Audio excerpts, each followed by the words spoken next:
Hola a todos y bienvenidos a un episodio más de Bravos Podcast. Yo soy Juanes Bravo y mi invitado de hoy es nada más y nada menos que Nicolás Contreras. Nicolás es un emprendedor, activista, desarrollador de software que actualmente se desempeña como cofundador y CEO de Baki. Baki es la plataforma de crowdfunding más importante y más grande de América Latina. Y en este episodio justamente hablamos de cómo nació Baki y del par de emprendimientos que actualmente tiene Nicolás. ¿Cómo lograron entrar a Shark Tank Colombia a hacer pitch y convencer a Alexander Torrenegra de que les invirtiera? ¿Qué hicieron bien, qué hicieron mal en Shark Tank en ese pitch y qué les recomiendan a emprendedores que tal vez quieran esa oportunidad de hacer un pitch en Shark Tank Colombia? Hablamos de cómo lograron desmitificar el tema de crowdfunding en Latinoamérica y enseñarle a Colombia y a todos los países de Latinoamérica la importancia y el poder de este mecanismo de financiamiento para crear emprendimiento, para ayudar a la gente a salir de la pobreza, para crear comunidades ciudadanas autosostenibles. Hablamos de qué hizo bien Nicolás y qué no al principio de este emprendimiento.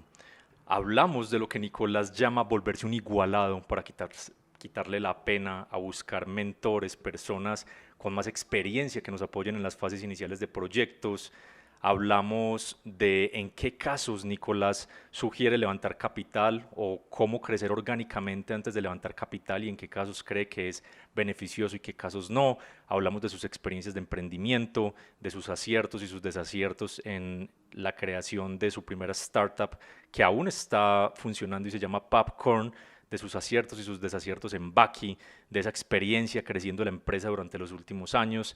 Y hablamos de muchísimas cosas más. Así que si les gusta este episodio, compártanlo, vayan a Apple Podcast y me dan un review, me ponen 5 estrellas o me ponen una, díganme qué les gustó y qué no. En @JuanesBravoa en Twitter, cuéntenme qué les gustó y a qué invitados les gustaría ver en el futuro. Así que, sin más preámbulos, bienvenidos a este episodio con el gran Nicolás Contreras. Nicolás Contreras, ¿cómo estás? Mil gracias por aceptar la invitación. Juan Esteban, no, a ti por la invitación. Muchas gracias. Bien, ¿y tú? ¿Cómo estás? Todo muy bien, todo muy bien. Estoy muy emocionado que hayas aceptado por la invitación por este experimento. He venido viendo todo lo que has hecho en Baki, en Popcorn, entonces, bueno, increíble que podamos hablar un poco. La primera pregunta que te quería hacer como para poner un poco de contexto es, si nos encontráramos nuevamente en Startup Colombia esta semana, obviamente virtual, y te preguntara, hey Nico, dame el trailer de tu vida en 2 minutos, esos highlights, esos bullet points de la última década de Nicolás, ¿cómo resumirías esa historia? Bueno, eh, creo que la resumiría desde el proyecto de grado de mi universidad. Yo estudié ingeniería electrónica e industrial y queriendo como trabajar en una multinacional, ser ingeniero así de una telco, me soñaba en la carrera como tradicional. Y hicimos un proyecto para conectar Wi-Fi de largas distancias y el proyecto pues entró en una burocracia con la alcaldía, eran recursos públicos y eso como que me desmotivó de todo, de ya no quería trabajar, quería como hacer ese proyecto, que ese proyecto pasara y dije la única forma es pues emprendiendo. Entonces decidí emprender desde ese momento sin ninguna experiencia laboral ni mayor experiencia, solo habiendo estudiado. Y ahí empecé a aprender eh, de cómo es ese camino de emprendimiento. Traía cosas de China, las vendía, fui proveedor de Groupon, fui proveedor de Qué Buena Compra, unas cuponeras acá. Con eso vivía y hacía aplicaciones móviles prácticamente de hobby en ese momento. Me Me gustaba imagino que era programar. muy de las épocas cuando empezó el App Store y todo este tema. Sí, exacto. En ese entonces que las apps eran lo nuevo, entonces empezamos a hacer apps, hicimos de fútbol y mi socio en ese momento era pues un diseñador, tenía una agencia como de páginas web y yo me puse a programar aplicaciones y dijimos, oiga, pues esto es lo nuevo, hagamos una empresa de aplicaciones y desarrollamos aplicaciones. Los dos futboleros desarrollamos aplicaciones de fútbol, de ahí Mozilla estaba lanzando su Firefox OS, que era como su plataforma de desarrollo móvil, y nos metió en el cuento de que web y JavaScript son el futuro. No hay por qué desarrollar nativo, todo va a ser web. Invirtió en nosotros para hacer esas aplicaciones de fútbol en Mozilla. Estuvimos con ellos trabajando, pues con esa inversión casi un año. Y de ahí empecé ya como a sacarle pues utilidad a hacer aplicaciones. Entonces pude dejar de vender cosas y creamos como esta agencia de desarrollo enfocada en emprendedores. De ahí salió Waki, en este momento Waki, la vaquiña, una plataforma de crowdfunding. Y después de una inversión en Shark Tank, pues Alex Torrenegra, que es el inversionista, dijo que una de las condiciones era que me fuera full time a trabajar a Baki. Y acá estoy, de CEO en Baki, democratizando el acceso a recursos. Sí, diría que son. Buenísimo, ese tráiler está excelente y todos los puntos que tocaste los vamos a estar tocando durante el podcast, entonces creo que queda súper claro esa historia y está increíble. Eh, Hay algo que me llamó mucho la atención en tu perfil, haciendo un poco de research. Voy a leerte un párrafo de tu perfil que dice, gracias a este proyecto, que es uno de los que hablaste, entendí que no habrá gobierno o gobernante que disminuya la brecha. Si queremos ayudar a disminuir la desigualdad, es con un emprendimiento y unión ciudadana. Eh, Me queda muy claro ese bichito que tenés como de justamente de ese activismo social, de tratar de equilibrar la cancha para todos, independientemente de dónde viva, de qué nivel socioeconómico es. Pero, ¿en qué momento te diste cuenta que la tecnología era la forma más poderosa? Ya me hablaste un poquito de que fue, pues empezaste con el tema de las apps, del tema de Mozilla, pero ¿por qué decidiste que la tecnología y no otra cosa? Incluso lo que estudiaste, que también era como otro tipo de ingeniería. Sí, pues yo creo que desde ese momento, estudiando esas ingenierías, fue en gran parte por el tema de las comunicaciones. O sea, yo me veía en el mundo de las telco y como la comunicación como ese gran activo, ¿sí? Que tiene el mundo, y el internet pues era mi pasión desde que nos conectábamos por teléfono. Estoy pegado a un teléfono conectado a internet, eh, y creo que es la manera, y esa tecnología con la ayuda del internet, lo que hizo el internet fue pues es acercar el conocimiento y poder repartir el conocimiento. De hecho, por eso mi tesis era llevar internet a escuelas rurales, porque creo que es el primer paso para disminuir la desigualdad, que todos tengamos la oportunidad de tener acceso a YouTube, ¿sí? Y aprender de YouTube, a estos podcasts, que todos tengamos la oportunidad de recibir ese conocimiento. Es como ese primer paso. Entonces, yo creo que desde las comunicaciones y el internet fue lo que me motivó como a meterme más en el tema de la tecnología y del internet, y de ahí pues empecé a conocer como todo lo que se puede hacer también en la web, con las aplicaciones, y ahí yo creo que fue que nació ese interés. Hablemos un poco de Popcorn, que creo que fue una de tus primeras iniciativas justamente ya en el mundo del Internet, de páginas web, de aplicaciones. Cuéntanos un poco qué es Popcorn y algo que me parece muy interesante es que, bueno, haciendo un poco de research en el sitio web, hay como diferentes verticales o bueno, como que integra diferentes etapas, que es desde una ideación del proyecto hasta pues lanzar ese proyecto e incluso es también como una incubadora de ideas de otros emprendedores. Danos un poco de contexto de cómo nace Popcorn y cómo ha evolucionado en todos estos años. Eh, sí, Popcorn de hecho nació por hacer aplicaciones literal, PAP, de app. Eh, y pues haciendo como una analogía con la crispeta, de que coge una semilla y explota en el ecosistema digital. Eso es desde el día uno, Popcorn, desde el día cero, pues de eso sí se llama y ese es el logo. Y desde el día uno como que dijimos, acá uno puede, pues con el internet, con el desarrollo web, con el desarrollo móvil, uno puede coger cualquier idea, cualquier semilla y explotarla, ¿sí? Eh, entonces, en ese momento, pues todavía no había nacido ninguna que conocemos hoy en día localmente, ni Uber, ni domicilios, pues ni Rappi, ni ninguna de las locales. Eh, y nosotros veíamos como, pues hay una oportunidad, hay muchas ideas, pues ya venía todo el boom del .com, ahora estaba pasando al móvil. Cojamos esas ideas y explotémoslas, trabajemos con emprendedores, cojamos las ideas de emprendedores y ayudémoslos a hacer su desarrollo digital. De ahí empezamos a aprender un montón, ¿sí? Y creo que fue lo que más nos dejó. Por eso también lanzamos esa agencia de desarrollo que dices, porque necesitábamos venderle a alguien, ¿sí? No podíamos trabajarle a los emprendedores como venga, hagamos su idea y explotémosla porque pues es mucho riesgo. El 1% de las ideas funcionan, ¿sí? Y el 0,01% la rompe. Entonces, pues era mucho riesgo y no teníamos pues la inversión para hacerlo. Pero sí nos dejó fue muchísimo aprendizaje. Entonces empezamos como a diseñar unos frameworks de trabajo y a diseñar como unas metodologías en donde la idea es optimizar los recursos al emprendedor. Traiga recursos, póngalos en la mesa, pero optimicémoslos, ¿sí? No le vamos a cobrar, o pues no es que no le vayamos a cobrar, pero no le vamos a hacer invertir cientos de millones en una aplicación, porque puede costar cientos de millones, si podemos empezar invirtiendo 10 millones en desarrollo y 5 millones en operaciones, validar, otros 5 millones en user research, iterar, después otros 10 millones en la aplicación. Entonces esas fueron como las metodologías que empezamos a construir y como agencia, pues vendiéndole ya a empresas su desarrollo, que ellos necesitan una página web, necesitan una aplicación móvil, y eso nos daba como el flujo de caja para poder seguir trabajando con emprendedores sin necesidad de decirles, no, venga, invirtamos de una vez 100 millones y hagamos esa aplicación con todos los juguetes, porque era algo, nos sentíamos irresponsables al hacerle eso al emprendedor.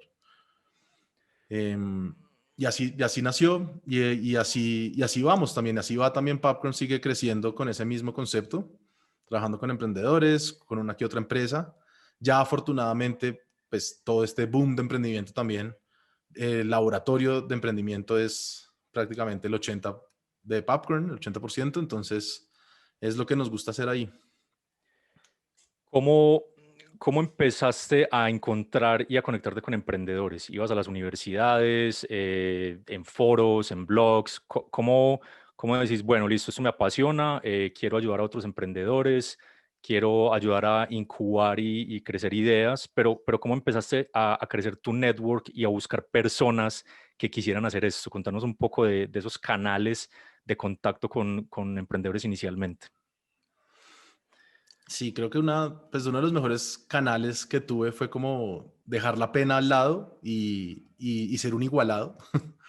Entonces, levantar el teléfono, mandar mails, empezar a contactarme como en Endeavor, por ejemplo. Endeavor fue una gran red que pues yo no era en ese momento un emprendedor con una idea y dos aplicaciones en el mercado. Pero quería una cita con un asesor en Endeavor, que es Endeavor, como así, cuéntenme. Entonces ahí me presentaron a otro emprendedor y con el emprendedor entonces me tomaba un café y hablaba y él me presentaba a otro. Y así Nico, empecé como, perdón por interrumpirte, para dar un dale. poco de contexto en 30 segundos, ¿qué es Endeavor para las personas que de pronto no tienen el contexto? Endeavor es la red de emprendedores de alto impacto más grande del mundo, la definiría yo. Y es como es una red de emprendedores de alto impacto. Entonces está pues internacionales, por ejemplo, Globant, aquí locales Rappi, pues Alexander Torrenegra, José Vélez. Entonces es una red de emprendedores de alto impacto que sí, que hacen networking, que ayudan, que hacen programas. Eh, ¿Cómo sí. te fue con esa iniciativa? ¿Te prestaron atención? ¿Te volaron? ¿Cómo fue eso?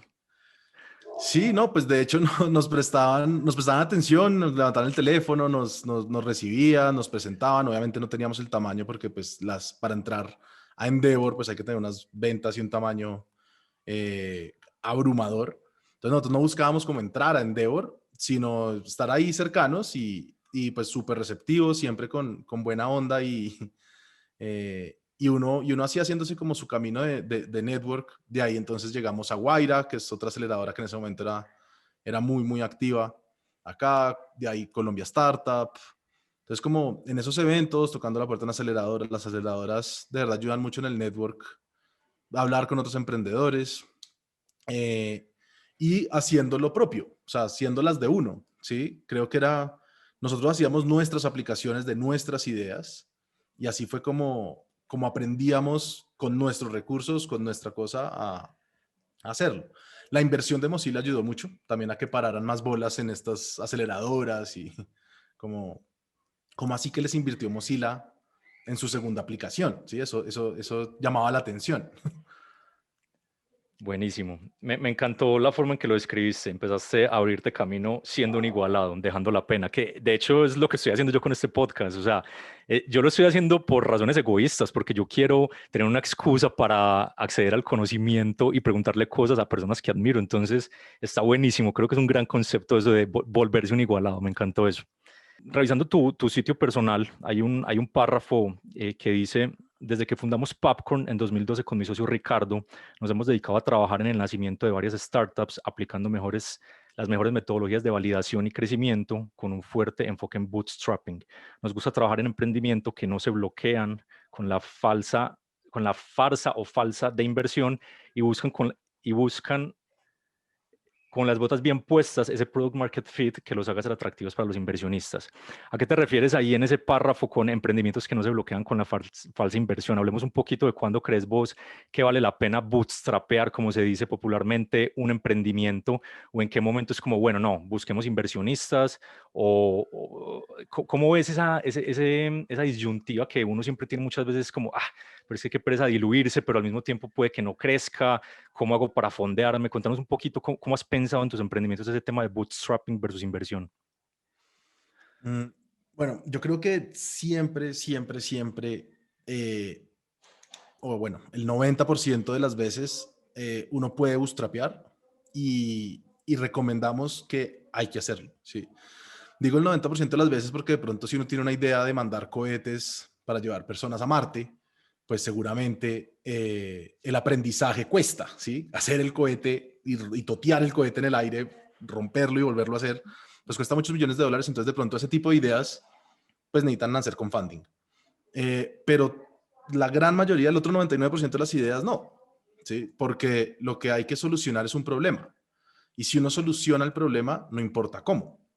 A mí me encanta un ejemplo del bootstrapping y es acá en Bogotá hubo Pídele a Kiwi unos meses antes de Rappi y era un WhatsApp. O sea, eran unos chinos que hoy ellos son Kiwi Campus y ya están haciendo robots para hacer deliveries.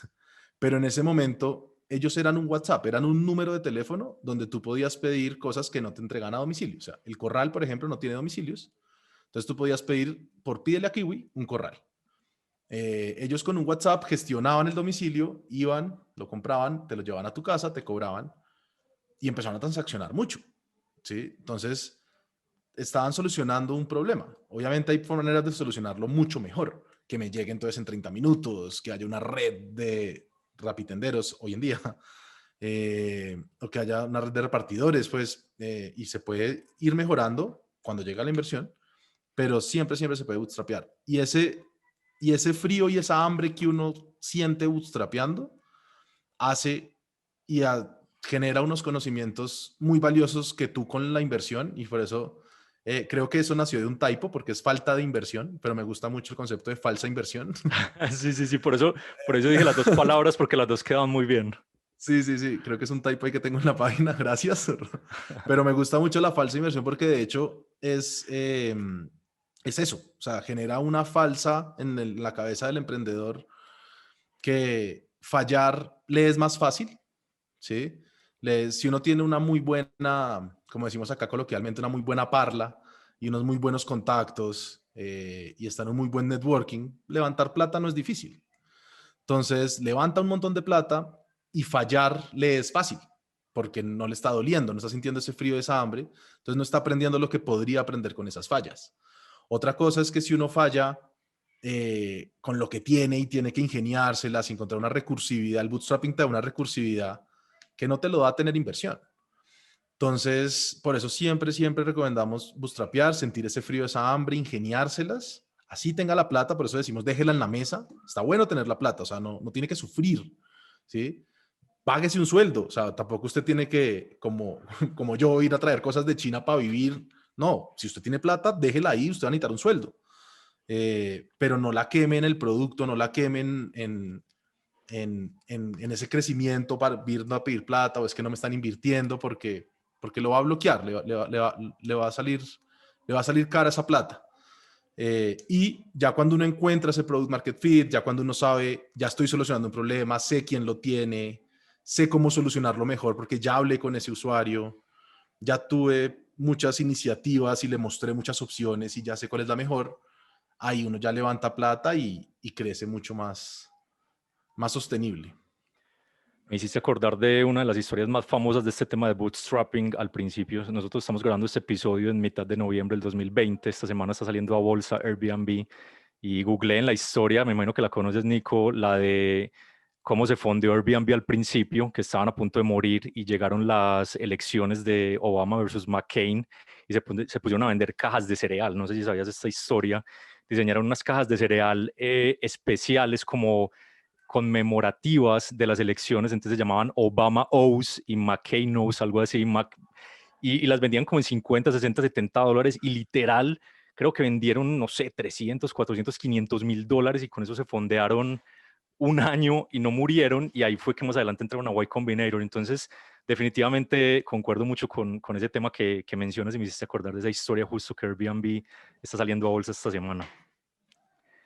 Nico, ya para dejar el tema de Popcorn, para cerrarlo, me encantaría que me contaras alguna anécdota, alguna cagada, algún aprendizaje de Popcorn. ¿Cuál ha sido una de las cagadas de novato empezando la empresa y qué aprendiste? Bueno, creo que es una cagada muy cantada y uno siempre se la advierten y uno no para bolas y va y le cae. Entonces ojalá quien esté escuchando no vaya a caer en esa. Pero fue hacernos, o sea, como no tener un control no en las finanzas, sino en la tributación, ¿sí?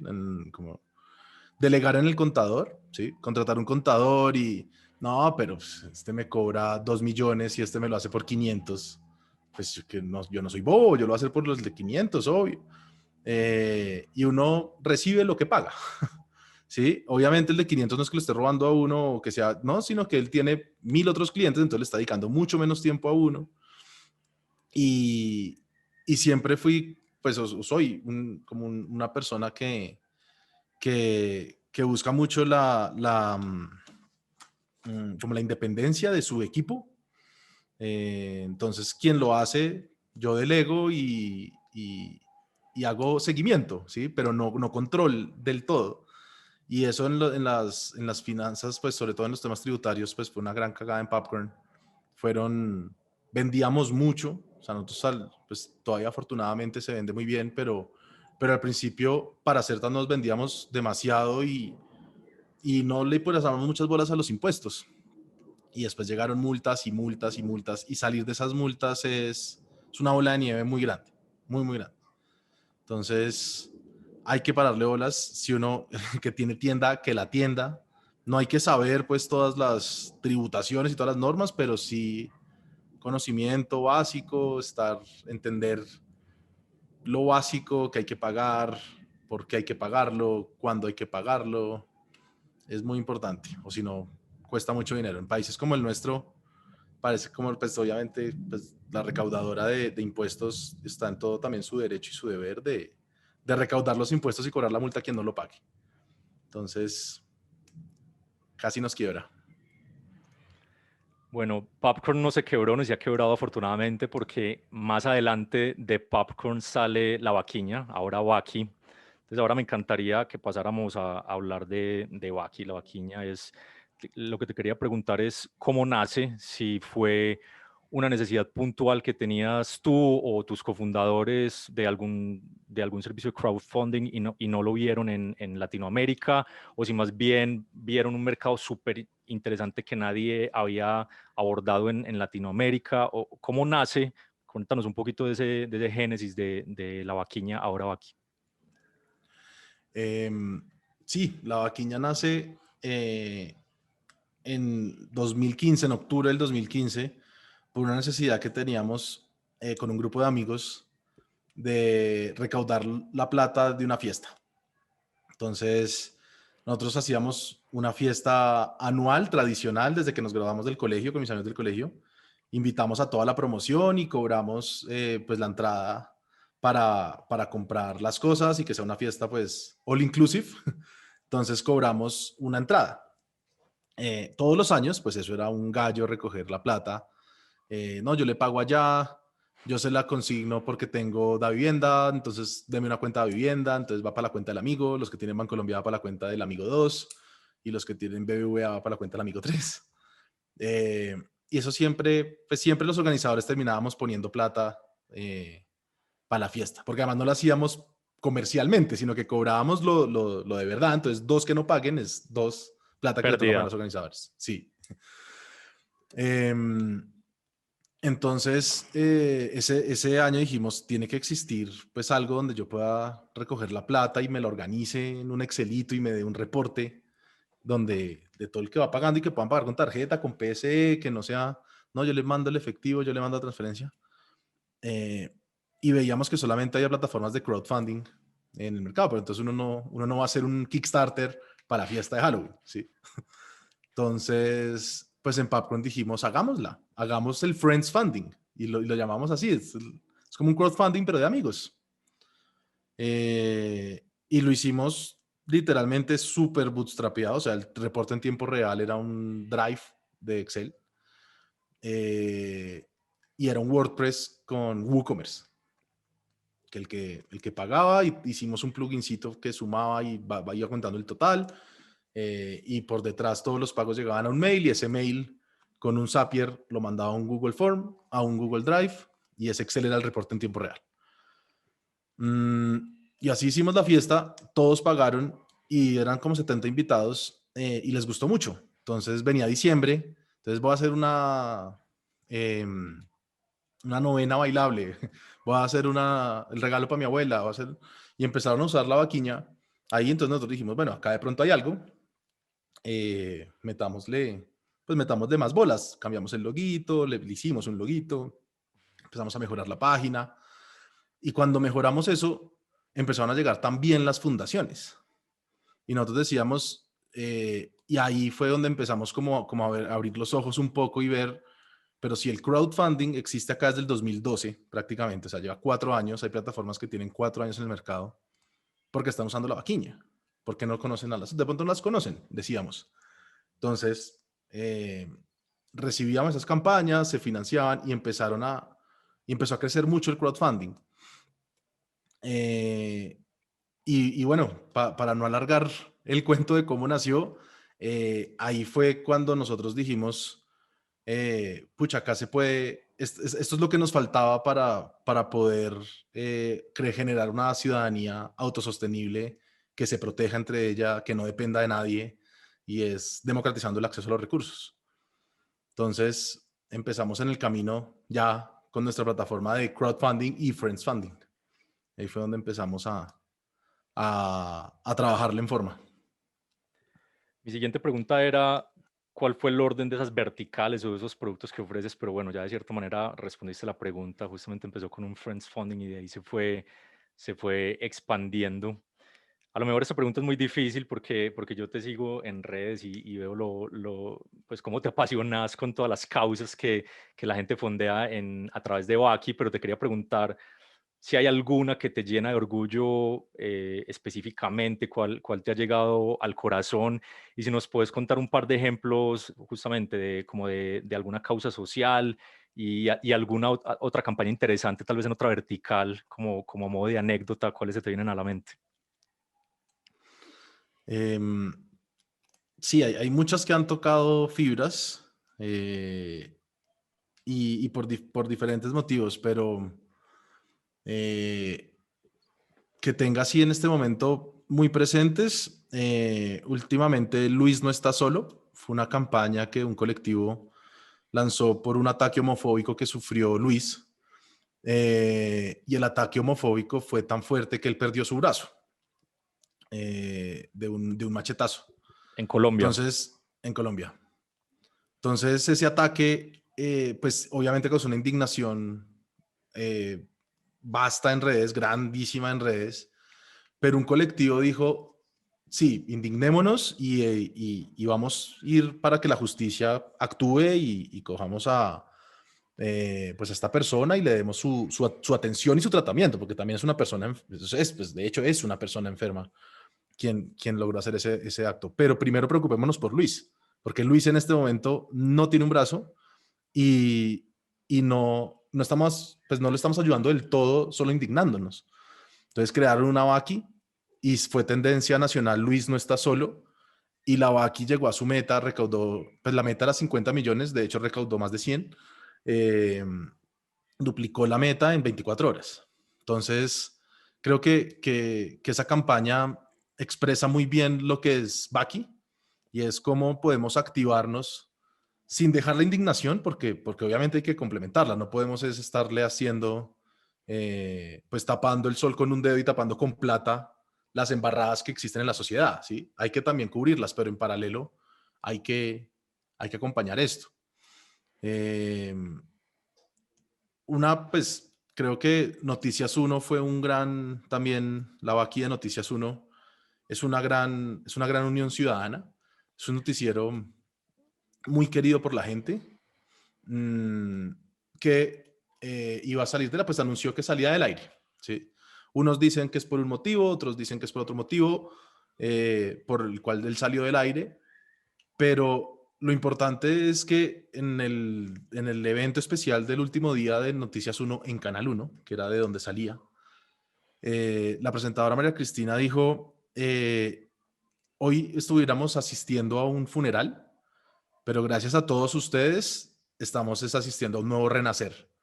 Vea, y eso cada Wow. que lo digo se me para todo. Pero, pero es eso, o sea, si hubiéramos podido, pues sí, cerrar acá ya, último día de Noticias Uno, pero esto es un nuevo renacer, ahora somos de ustedes, ya no somos de un grupo, ya no somos de una empresa, somos de la ciudadanía. Y la ciudadanía con 10.000 pesos compró el noticiero y lo puso a funcionar y llevamos ya un año, que recién cumplió en octubre, de Noticias Uno financiado con aportes de 10.000 pesos de la gente. Que me imagino que con este tipo de iniciativas es que también nació el plan de suscripción, que me imagino que no está desde el principio, pero vieron esa oportunidad también de fondear este tipo de iniciativas y que sea una suscripción o un aporte recurrente. Exacto, de hecho ahí nació, ese fue el Ah, lanzamiento de ok, Baki, lo que llamamos Baki Sponsors. ok. Eh, y la causa de Luis que te contaba es lo que nosotros llamamos Baki Impacto, que nacieron como las vaquiñas con impacto, que había vaquiñas de amigos, pero hay una vaquiña con impacto. Entonces, eso es lo que llamamos de Back Impact en este momento, campañas de 30, 40, 60 días por un objetivo puntual.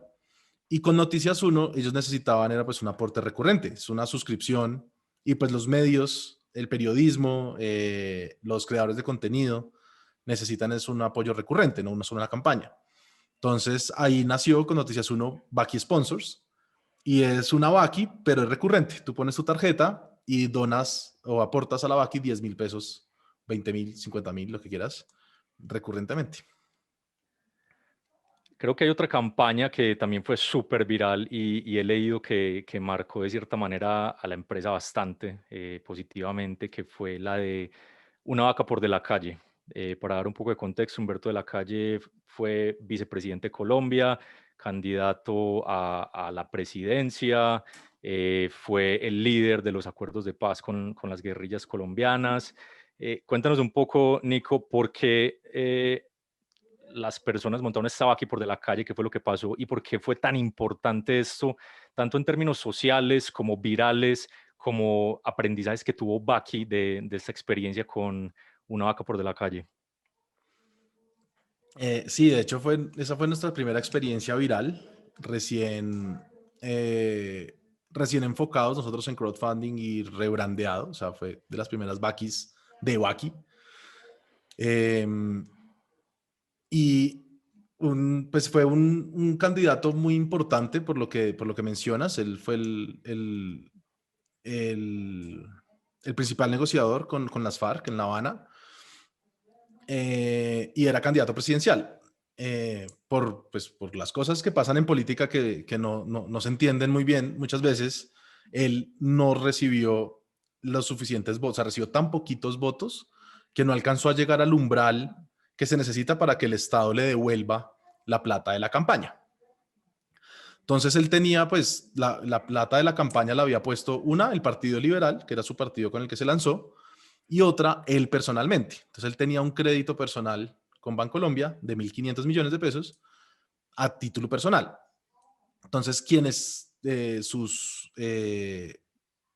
su equipo de campaña, por así decirlo, pues quedó devastado con la noticia que no llegaron al umbral, como así que pues a quien firmó la paz y por lo menos el 50% del país está de acuerdo con ese acuerdo, no recibió ni siquiera el 2% de los votos que necesitaba para recuperar esa plata.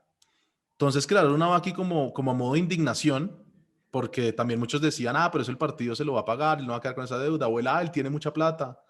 Entonces era también como un acto de activismo, que es lo que nosotros vemos en Baki, que pasa, que no es una donación como donar por donar, no solamente, sino es también como una forma de indignarse. Y llegaron muchos señor de la calle, yo no voté por usted, pero acá está mi aporte, usted no tiene por qué pagar eso, Colombia le debe mucho.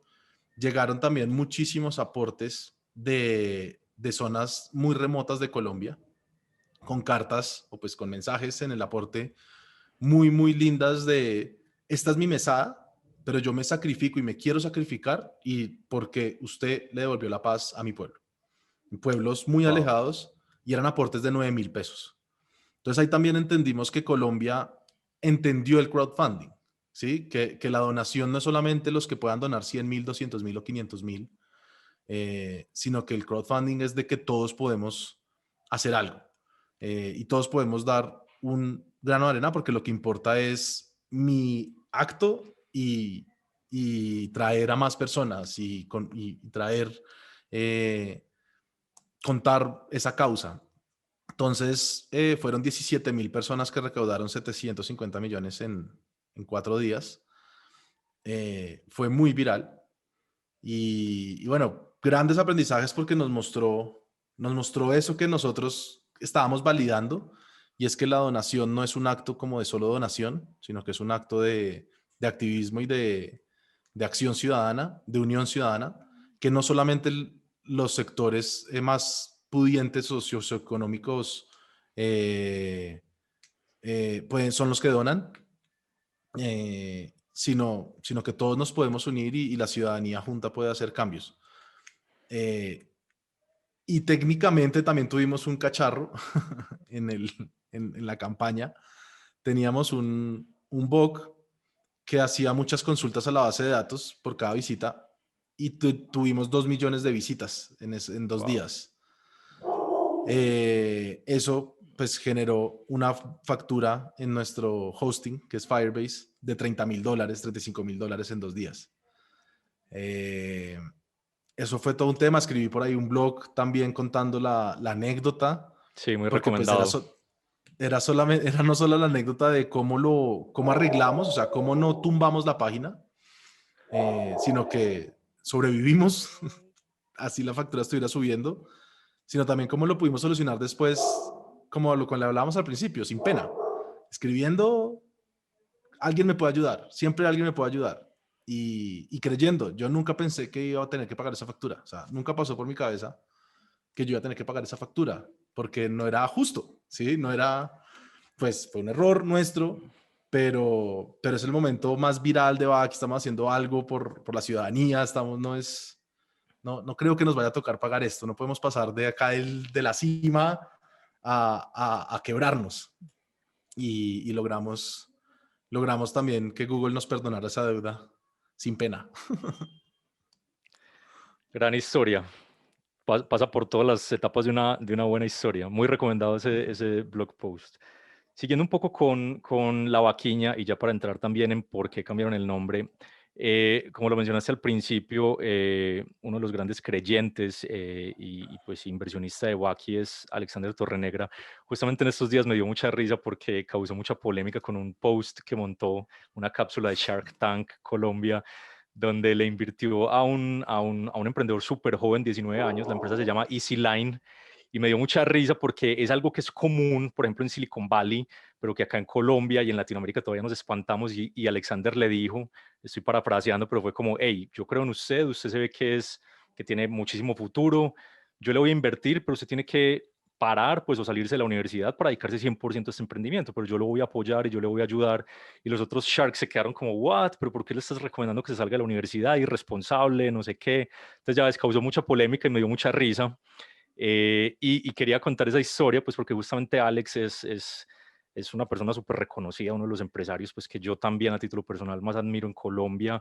Se volvió súper famoso, obviamente en Shark Tank. Contanos esa historia, contanos la experiencia de Shark Tank. ¿Por qué decidiste que valía la pena que Baki se expusiera en Shark Tank? ¿Cómo te preparaste? Y bueno, en resumidas cuentas, ¿cómo fue esa experiencia y cómo llegaron hasta el punto en que Alexander creyó en ustedes? Eh, bueno, sí, Shark Tank fue pues un hito súper importante para Baki.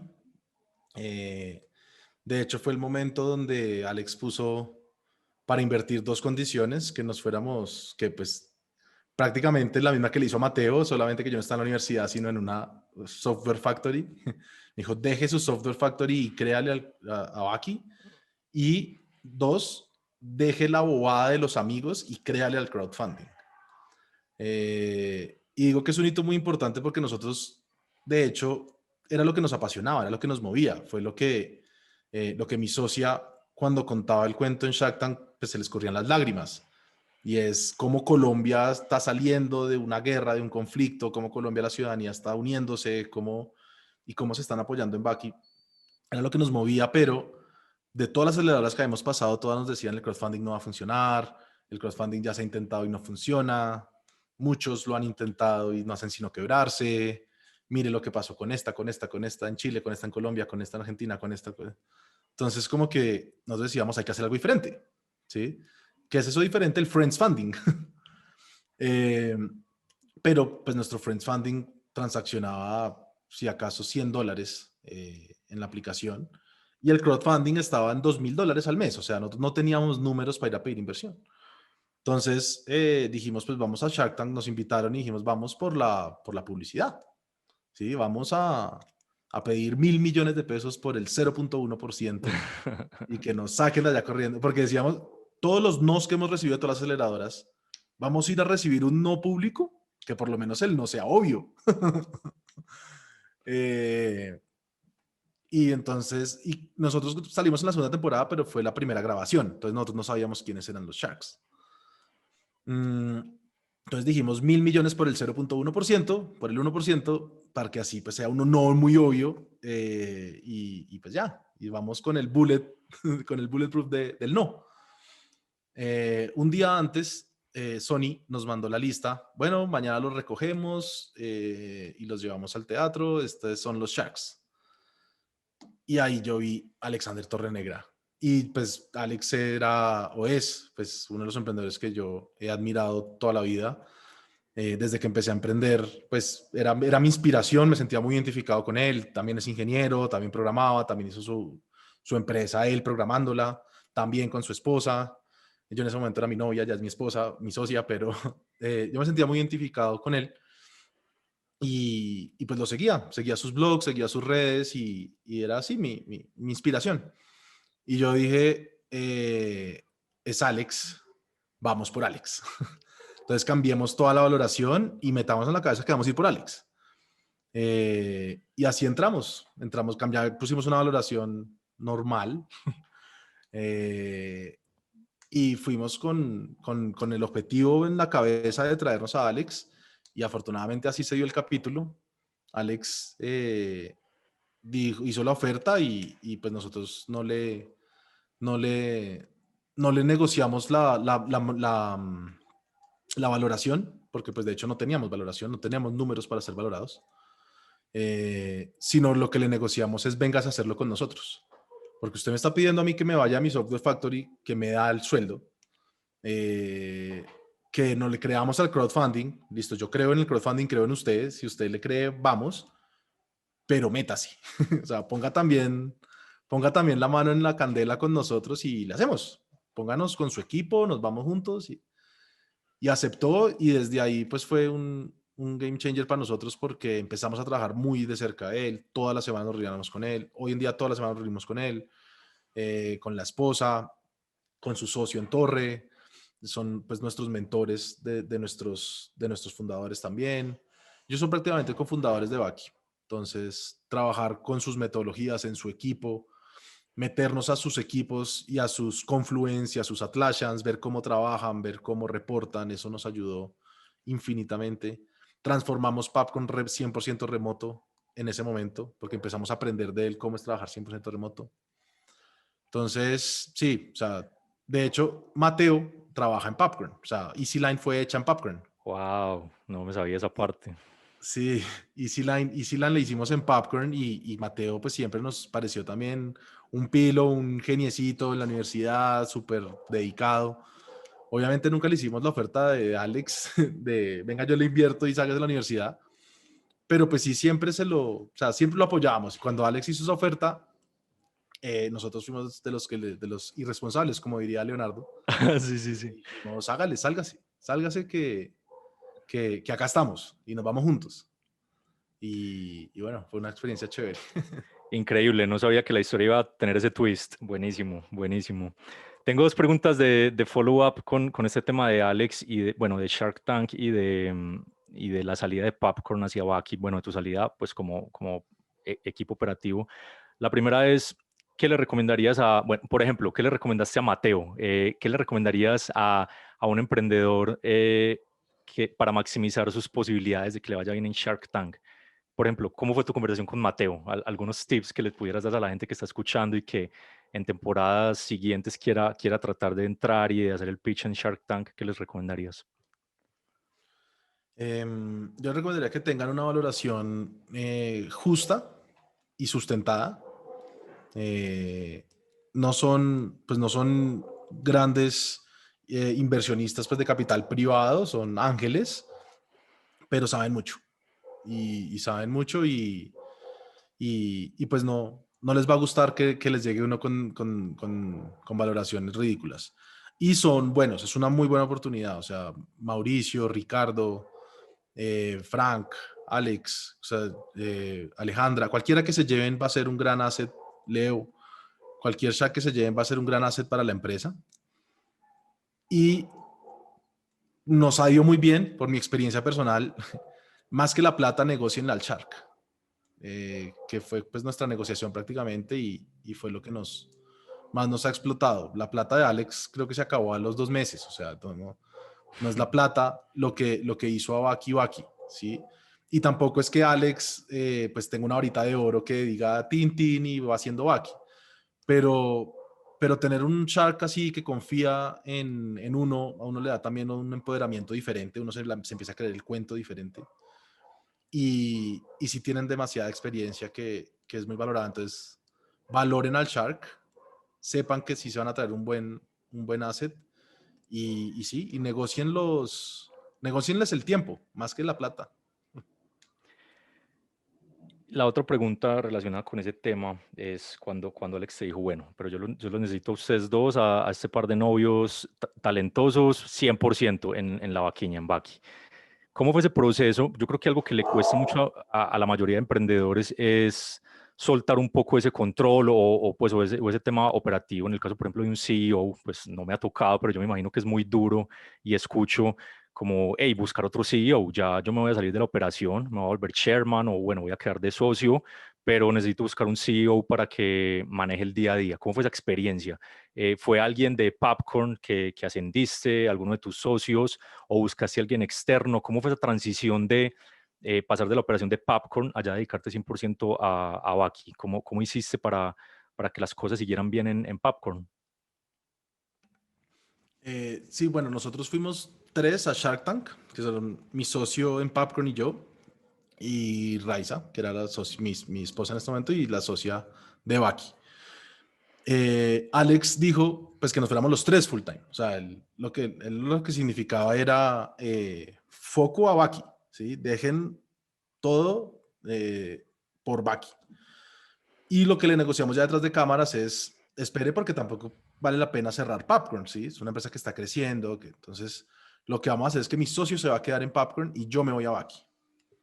Entonces fue más fácil eso porque pues igual mi socio quedó, ¿sí? Entonces mi socio Claro. pues está en toda la capacidad de seguir llevando la empresa y pues Papcon hoy en día sigue creciendo incluso con él a la cabeza.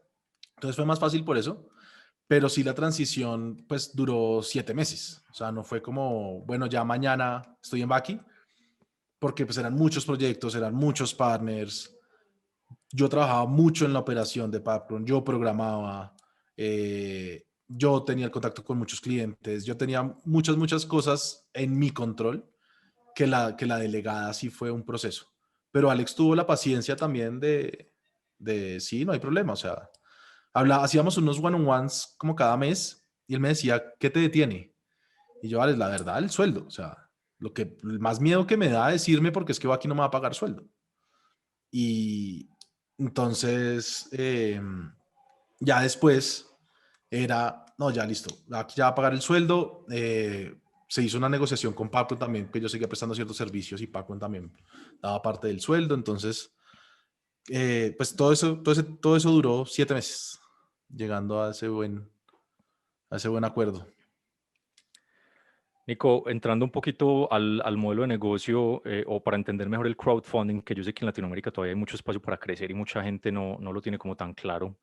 Yo te quería preguntar, ¿qué es algo qué modelo de negocio o qué tipo de recolecta o de proyecto crees que podría tener mucho éxito en un modelo de crowdfunding que a lo mejor todavía no se haya explotado mucho en Latinoamérica o en los países emergentes? Es decir, ¿qué tipo de problemas, de proyectos, de iniciativas crees que tienen mucho potencial para crecer ahí, que no se estén usando tanto o que no se estén explotando tanto en este momento? Creo que el agro necesita entender este mecanismo. Hay otra empresa que está haciendo crowdfunding de deuda para el agro que se llama Grab. También, pues, unos conocidos, muy talentosos. eh, y, y ese mecanismo puede ayudar mucho porque el inversionista está recibiendo un retorno monetario, ¿sí? Eh, pero también hay que entender el crowdfunding como un todo y todas las posibilidades que tiene. Y por ejemplo, lo que está pasando ahorita con la papa, hay mucha gente que quisiera comprar papa, ¿sí? O pues porque los campesinos están pasando por un mal momento, la papa, prácticamente les está tocando botarla, eh, y mucha gente podría financiarles pues esos bultos, ¿sí? Como yo le doy, yo hago la vaca para que usted venda sus bultos, pero no me entregue la papa a mí, porque pues yo con 2 costales no hago mucho, pero entonces llévele esa papa a personas que están necesitando mercado por la pandemia, ¿sí? Entonces el crowdfunding no solamente es el hecho de dar la plata, sino de construir redes y construir comunidad sostenible, ¿sí? Entonces mi recompensa es que usted le lleve la papa a una familia en un barrio marginal de Bogotá. Eh, y ese mecanismo puede ayudar mucho a pasar momentos difíciles como este puntual de la papa, por ejemplo, pero también a volver sostenibles ciertos modelos de negocio como el campo. Un campesino que prácticamente tiene que arrendar su tierra a que le paguen un peso y trabajarla, pero porque no tiene la plata para sembrar. Yo le puedo prestar esa plata para sembrar, porque es que usted siembra en su tierra con 5 millones de pesos o con 10 millones de pesos. Entonces pues yo y varios, ¿sí? Yo no tengo los 10 millones, pero de pronto sí puedo conseguir a 100 personas que le prestemos esos 10 millones. eh, y entre 100 personas ayudamos un campesino.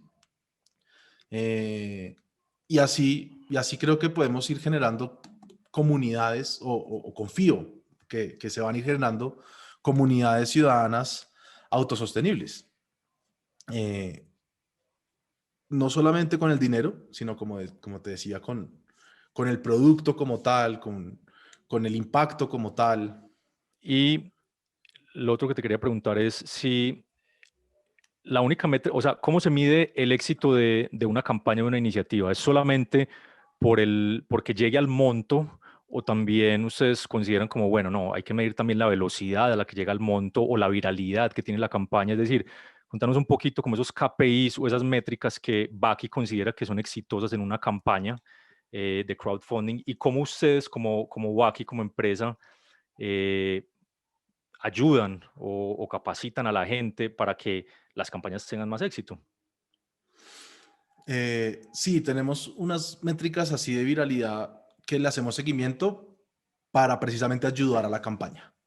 ¿Sí? Entonces es muy importante que tengan los primeros aportantes al momento de lanzar la campaña, que la campaña no lance en ceros, que tengan un mapeo de a quiénes van a donar y cuánto, quiénes van a apoyar y cuánto, eh, que tengan pues un plan de comunicación constante por 1, 2, 3, 4, 5 semanas, lo que es la campaña. Entonces, tenemos guías en academy.waki.co, hay todo como una academia que estamos construyendo constantemente, con recursos de blogs, podcasts, videos, webinars, workshops, para ayudar a hacer campañas.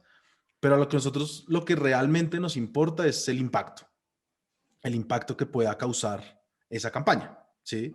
Si la campaña, por ejemplo, en el ejemplo que vimos ahorita de cómo el crowdfunding puede ayudar el tema de la papa, el impacto sería cuántos bultos podemos comprar y a cuántas familias podemos darle papa que están pasando por un mal momento en este momento. Entonces ese número de familias es en realidad lo que a lo que buscamos que quien esté activándose y aportando en la campaña lleve, como por el recaudo, ¿sí? Entonces el contador es el recaudo, necesitamos 20 millones. Entonces vamos por los 20 millones. ¿Cuántos backers se necesitan si cada backer va a donar 10,000? Entonces son los contadores que tú ves públicamente en la Vaki, pero nosotros medimos el éxito de la campaña si ella puede lograr lo que se propuso.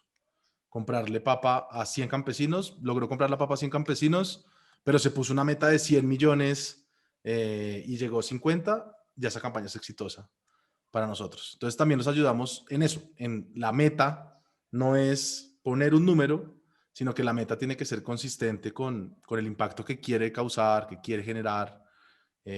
Hace poquito, pues el martes, fue un canto por las regiones, un evento también muy, muy grande acá en Colombia, para ayudar regiones en Colombia con la zona invernal. Y su meta eran 60,000 familias. 60,000 familias son 1.000 millones de pesos. Porque vamos a hacer esto y esto y esto con cada familia. Entonces sacan la cuenta, saben cuánto es, transforman el impacto en plata y salen a pedir la plata. Entonces ese clic es el que nosotros ayudamos a hacer y medimos es por el impacto, ¿sí? Nico, se nos está agotando el tiempo, acá nos podríamos quedar mucho más tiempo, una conversación súper inspiradora porque, pues como te digo, conozco tu historia, conozco todo el trayecto que traías desde Popcorn con las botas bien puestas, como decís en tu blog. Antes de irnos, tengo un par de preguntas, es lo que yo llamo la sección cliché. La primera es, si hubiera un incendio y solo te diera tiempo de salvar un libro de tu casa, un libro que valores, que te haya enseñado, que tengas ahí de referencia, ¿qué libro sería y por qué? Eh, bueno, yo creo que pues, el que más me ha enseñado así últimamente es Platform Revolution. Creo que es el que más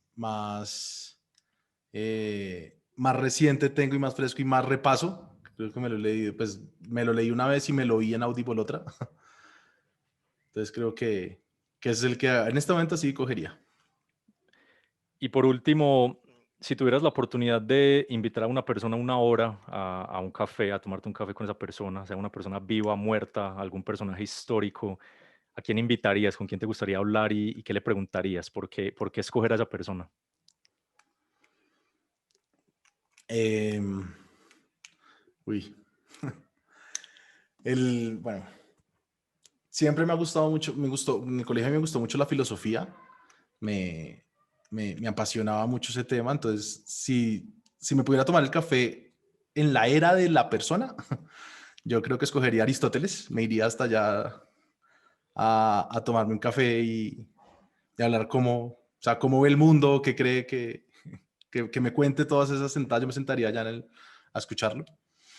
Y si fuera en esta época, creo que Nikola Tesla me interesaría mucho saber esos misterios que todavía existen alrededor de sus estudios y y cuando en en su realidad vida. descubrió, cuando en realidad descubrió las cosas y cuando en realidad las conocimos, si en realidad conocemos todo lo que él descubrió, si, que le quemaron, que no sabemos, creo que a ese me lo traería y le preguntaría un par de cosas. Buenísimo, Nico. Y ya para cerrar, si las personas quieren saber más de Nicolás, de Popcorn, de Wacky, ¿a dónde los podemos remitir? ¿Redes sociales, páginas web? Sí, en popcorn.com, pappcorn.com y vaki.co, vaki.co. Son pues mis dos emprendimientos que más crecieron, porque pues intenté muchos, pero en esos dos son los que todavía van creciendo y que nos pueden seguir. Nico, un gusto. Muchísimas gracias por tu tiempo. No, a ti, Juanes, muy, muy chévere, muchas gracias por la invitación.